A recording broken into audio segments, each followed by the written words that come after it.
Երկրից վրա հազարավոր կրոններ կան։ Բոլորն էլ ինչ որ կերպով առաջարկում են փրկություն, ընթացք։ Բայց գիտեք ինչ կա, այդ առաջնորդների գերեզմաններ նայեք։ Այդ առաջնորդների գերեզմանները նայեք ու կհասկանաք, արժե այդ մարդկանց վստահել, թե չարժե, որտեղ թե Բուդդան իր գերեզմանն ունի, թե Կոնֆուցիոսն իր գերեզմանն ունի, թե Մուհամեդը իր գերեզմանն ունի։ Հիսուսն էլ ճիշտ ասած գերեզմանն ունի, բայց մի տարբերություն կա, այդ գերեզմանն ինչա։ Դատար կա, որտեղ իր հարությամբ մահը հաղթեց։ Եվ ոչ միայն ինքը հաղթեց, այլ նաև այդ հույսը մեզ տվեց, որ թեև ասեց մահանակ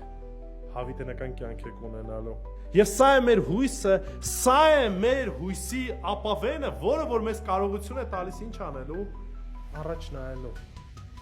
չվախենալու, հասկանալով, որ այո, վաղ թե ուշ մահանալու ենք, բայց եթե Քրիստոսի հետ ենք, ուրեմն կյանք ունենք, ինչու որտեղ նա այդ իշխանությունն ունի եւ իր հարությունը եւս մեկ անգամ ցույց տվեց, որ նա իշխանություն ունի ոչ թե ուրիշ մարդկանց նաեւ կյանքի վրա, այլ նաեւ իր կյանքի վրա իշխանություն ունեն եւ այդ իշխանությունը նաեւ տվեց բոլոր նրանց,